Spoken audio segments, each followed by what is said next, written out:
Live from New Delhi, you're watching DD India Live, India's voice to the world. I'm Siddharth Bharadwaj. Coming up in the next 30 minutes.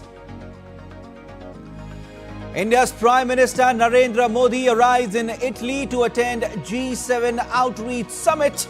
We'll focus on AI, energy, Africa and the Mediterranean, apart from issues crucial for the global south. G7 Summit kickstarts in Italy. Centerpiece of the opening day of summit is deal on using interest from frozen Russian assets to provide $50 billion loan to Ukraine. US President Biden and Ukrainian President Volodymyr Zelenskyy signed 10-year defense deal at G7 summit. Zelenskyy hails pact as a bridge to NATO membership. Special IAF plane carrying mortal remains of 45 Indians killed in Kuwait building fire to arrive in southern Indian city of Kochi today.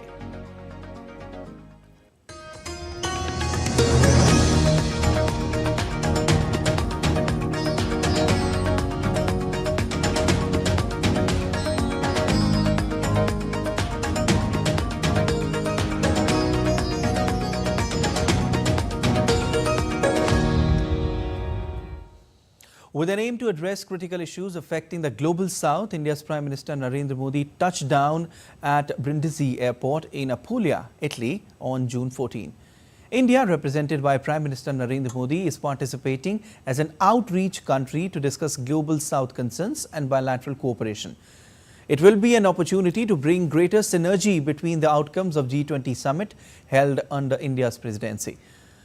This is Prime Minister Narendra Modi's first foreign trip since he took oath as Prime Minister in third term. The 50th G7 summit is being held from June 13 to 15, 2024 in Apulia, Italy, with leaders from Canada, France, Germany, Italy, Japan, the UK and the US along with EU representation.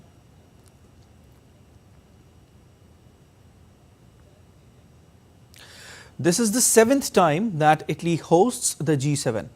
Here's an exclusive report from DD India's Amritpal Singh from Italy on G7 summit. India is not a member of the G7 but is invited as a partner country.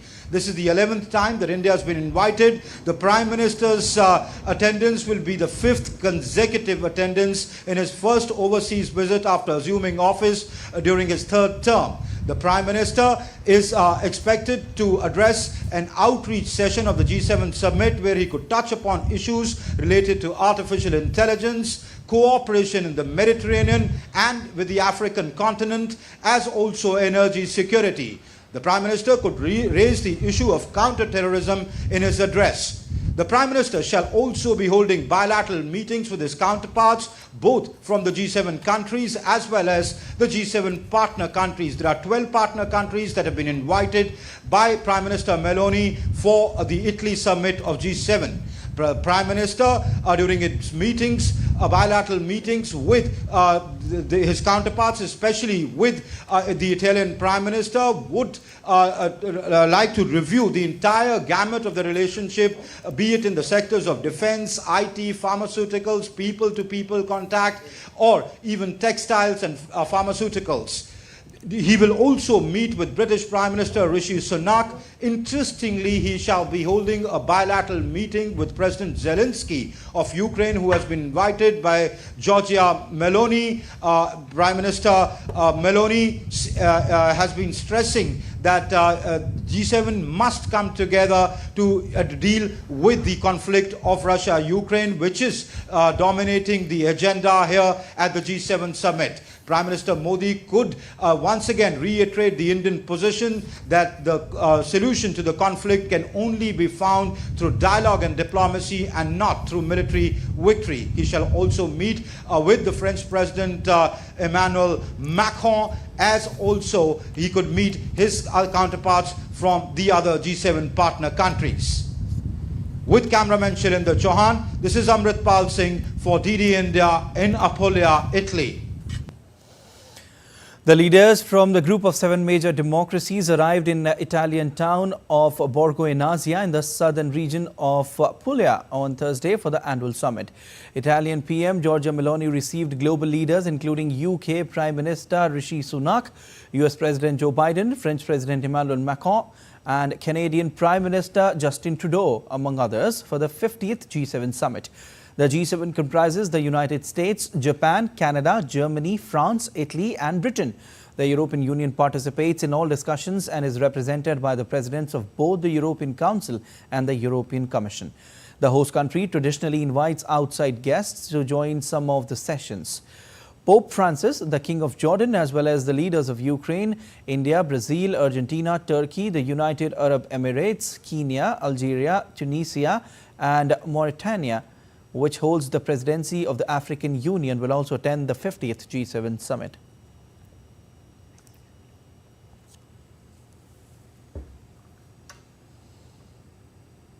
From the Russia-Ukraine conflict to climate change, the G7 leaders are discussing a range of global issues as they meet in Italy.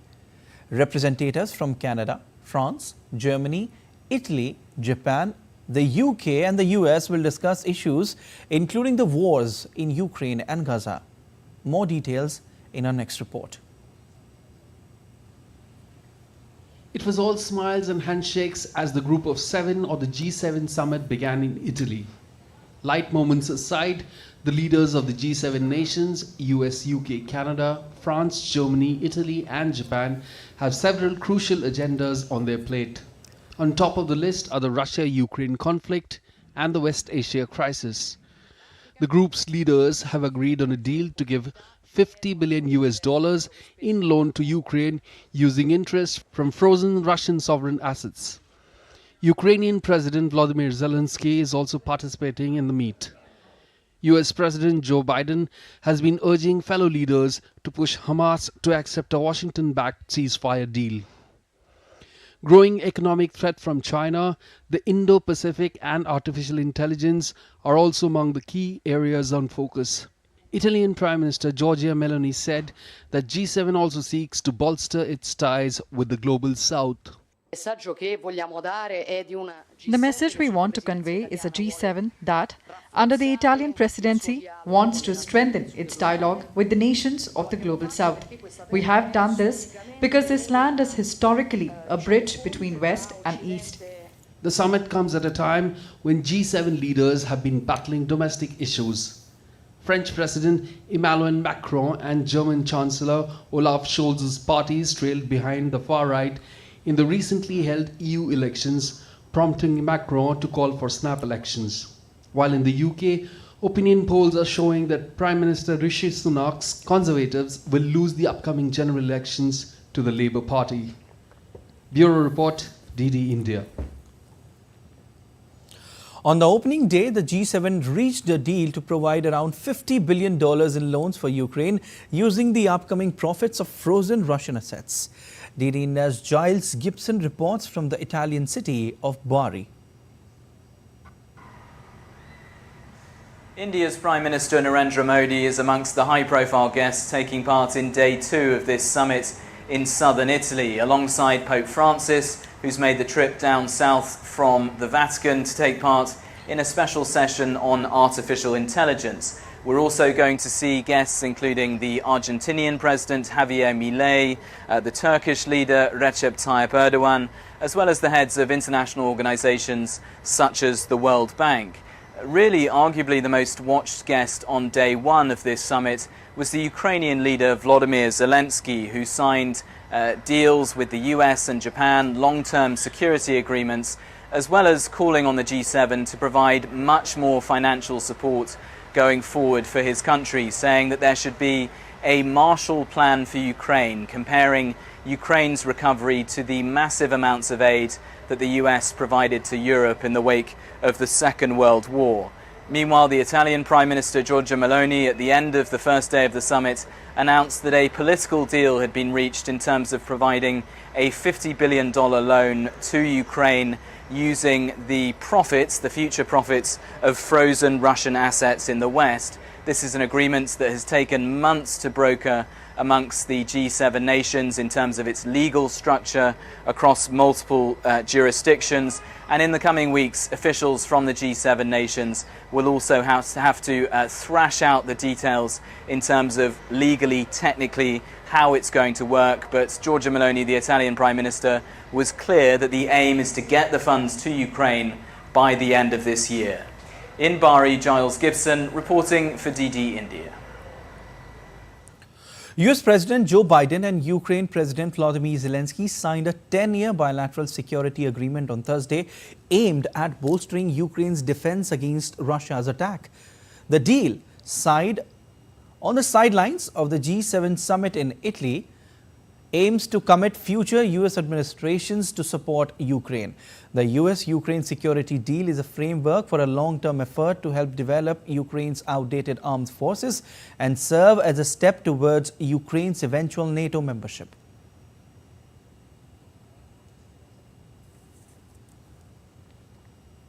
President Zelenskyy and I have just now signed that agreement between the United States and Ukraine.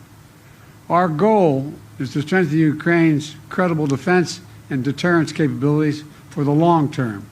The United States is going to help ensure that Ukraine can do both, not by sending American troops to fight in Ukraine, but by providing weapons and ammunition, expanding intelligence sharing, continuing to train brave Ukrainian troops at bases in Europe and the United States, enhancing interoperability between our militaries in line with NATO standards, investing in Ukraine's defense industrial base, so in time, they can supply their own weapons and munitions.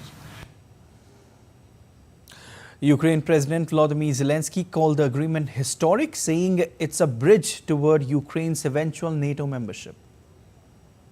Today is a truly historic day, and we have signed the strongest agreement within Ukraine and the US since our independence. And this is something that will not only provide security, but also new good jobs for Ukrainians and Americans. The issue of NATO is covered through the text of the agreement. It states that America supports Ukraine's future membership in NATO and recognizes that our security agreement is a bridge to Ukraine's membership in NATO. Republican presidential candidate Donald Trump has returned to the Capitol Hill to meet Republicans in his first visit since the riot by supporters of his at Congress 3 years ago. The presumptive Republican nominee in November's presidential election delivered a message of unity, promising to work out any lingering differences within the party. The visit comes a fortnight after Trump's criminal conviction for falsifying business records in the hush money trial in New York. Former President Trump, the party's 2024 candidate, met with Republican lawmakers to build unity ahead of the November 5 election, which could hand his party control of the White House and both chambers of Congress. Republicans hope to see Trump defeat Biden, extend their current razor-thin 218 to 213 majority in the House, and take control of a Senate the Democrats currently lead 51 to 49. Left-leaning political parties in France sealed an alliance to join forces in the upcoming legislative election after President Emmanuel Macron stunned the country by dissolving the lower house of parliament and calling snap elections. Political parties representing the French left wing said on Thursday they had reached an agreement to form a popular front to contest the snap parliamentary election, which will be held over the coming month. This united left-wing popular front is set to go head-to-head against the far-right's National Rally, while President Emmanuel Macron's camp is currently struggling to make headway against the two blocs. All right, let's take a look at other stories making news across the globe. Under current climate warming scenarios, polar bears in Canada could face further starvation and eventual extinction in the coming decades. 3 of the world's remaining 19 polar bear populations live in Canada's vast Hudson Bay, which connects to the Arctic and Atlantic Oceans. Authorities worry that the current climate crisis could affect the habitat of extincting species. China's captive giant pandas return to the wild. The National Forestry says these reserves are effectively protecting over 60% of wild giant panda populations. These reintroductions are part of a broader strategy to boost the wild panda population and enhance genetic diversity. Madame Tussauds London prepares the wax figure of famous actor Suti Gatwa. The process of creating the wax figure involves taking hundreds of precise measurements to ensure an accurate representation. Gatwa's wax figure to unveil at Madame Tussauds in London this summer. All right, still to come on this edition of DD India Live. Celebrating a timeless practice of yoga that celebrates oneness and harmony. Tesla shareholders approved CEO Elon Musk's $56 billion pay package. Bangladesh beat Netherlands by 25 runs in Group D T20 World Cup match on Thursday.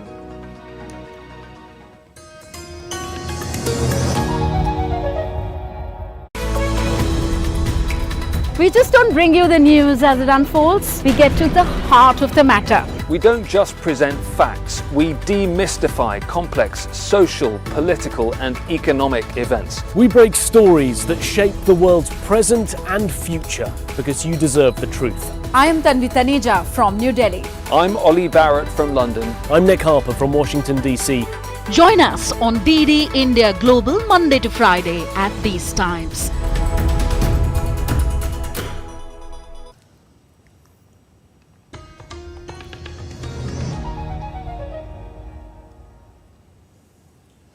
You're watching DD India Live. I'm Siddharth Bharadwaj.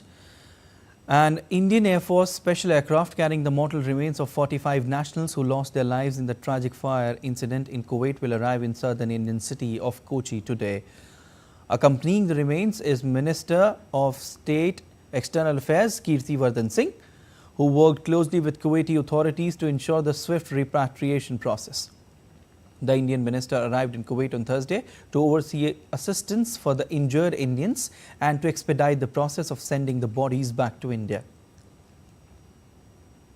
The Indian minister visited Jabbar Hospital and Mubarak Al-Kabir Hospital on Thursday to meet the patients and inquire about their well-being. The minister also met with Kuwait's first Deputy Prime Minister, Minister of Defence and Interior, Sheikh Fahad Yosef Saud Al-Sabah. The Indian minister also visited Adan Hospital, where 12 Indian nationals are undergoing treatment. He expressed satisfaction with the quality of care provided by the hospital and its medical professionals.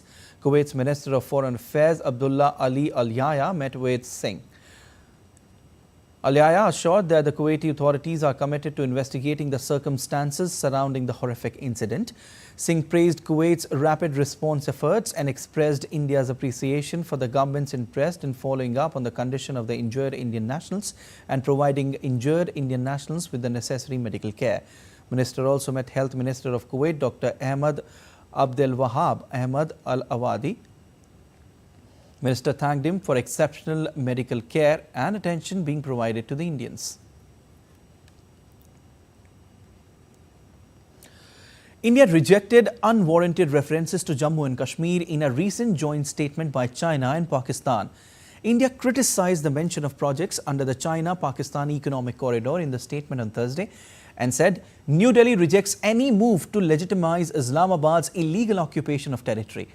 In response to media queries, Ministry of External Affairs stated that we have noted unwarranted references to the Union Territory of Jammu and Kashmir in the joint statement between China and Pakistan of 7th of June 2024. We categorically reject such references. Our position on the issue is consistent and well known to the concerned parties. The Union Territory of Jammu and Kashmir and the Union Territory of Ladakh have been, are and always will remain integral and inalienable parts of India. No other country has the locus standi to comment on the same.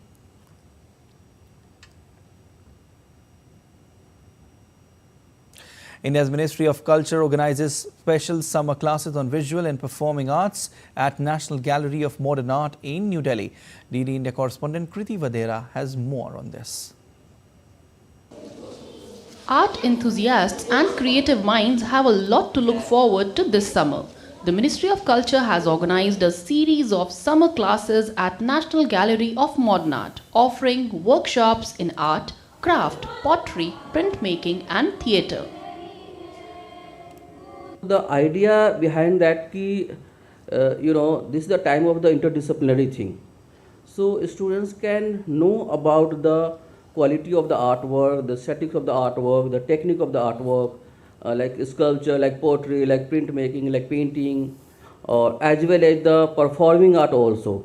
See, in contemporary Indian art, so many important artists are there doing performing with the visual arts. They make installation with the performing art, So this is the idea we'll try to, convey with the students also. The National Gallery of Modern Art in New Delhi is buzzing with activities as it rolls out an extensive program of workshops. The initiative aims to foster creativity and provides hands-on experience in various art forms. I feel very nice about the classes. I feel that as if I am retaining all my past and happy memories in this art class. I already knew painting, but I didn't know how to do perfect painting. Like, I have learned how to now paint without the color coming out of the line. And I have learned how to make things out of a circle, square, and be creative. I feel that these art classes wake up the inner soul. And they also enlighten us and encourage us to move a step forward in painting. From the tactile art of pottery to the intricate process of printmaking, each workshop offers a unique experience. Puppetry classes teach the delicate art of handmade creations, while theatre workshops encourage self-expression and performance skills. These workshops not only provide an avenue of artistic exploration, but also promote cultural heritage and community. Whether you are a professional artist or maybe just someone who wants to explore something new, these summer classes at National Gallery of Modern Art in New Delhi have something for everyone. It is a wonderful opportunity to unleash your creativity. With camera person Ashish, I am Kriti Vadhera reporting from New Delhi for DD India. And now to all the updates on the International Yoga Day, which will be celebrated on 21st of June.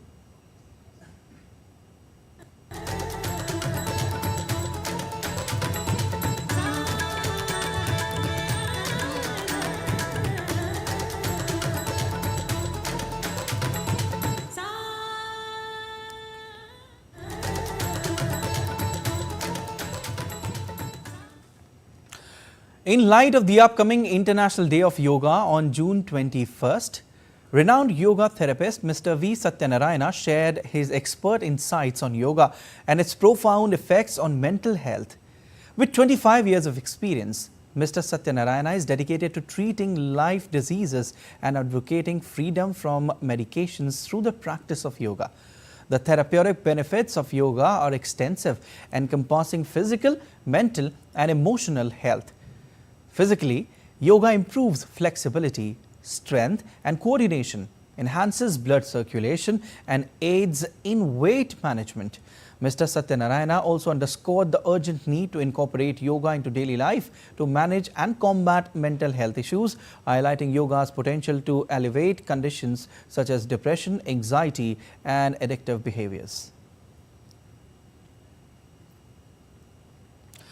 In Uttarakhand, the Aao Hum Sab Yoga Kare, which means let's come together for yoga, campaign is currently being conducted across various locations in Almora, Pithoragarh, Bageshwar and Champawat districts. As part of this campaign, yoga instructors are visiting various government and semi-government schools to teach students about different aspects of yoga. The sessions include practical exercises and information on Suksham Vyayam, Tadasana, Bhujangasana, Trikonasana, Surya Namaskar, and the principles of naturopathy through yoga. The comprehensive program aims to promote the benefits of yoga and integrate its practice into the daily routines of students. On to business news now. Tesla's $56 billion pay package for Elon Musk has gained shareholder approval but faces legal challenges. Tesla shareholders approved Chief Executive Officer Elon Musk's compensation package and moving the company's state of incorporation to Texas. The approval underscores the support that Musk enjoys from Tesla's retail investor base, many of whom are vocal fans of the mercurial billionaire. In sports, Sri Lanka have been eliminated from the Super 8 stage after Bangladesh beat Netherlands by 25 runs in a crucial Group D T20 World Cup match on Thursday. Bangladesh were boosted by Shakib Al Hasan's unbeaten 64 to set a 160-run target for the Netherlands. In reply, the Dutch managed 134 for 8 in 20 overs. Bangladesh's win over Netherlands saw them reach 4 points from 3 matches in Group D. Sri Lanka on 1 point after 3 games can at best reach 3 points only. Meanwhile, South Africa have already advanced from the same group. That's all for this edition of DD India Live, but let us know your thoughts on the news of the day. For those on the go, you can get all the latest news and updates from India and across the world on DD India mobile app. The app is available on both Android and iOS platforms. Scan the QR code on the screen to download now. We'll be back with more news as it breaks here on DD India. I'm Siddharth Bharadwaj from all of us here in Delhi. Thanks for watching DD India Live.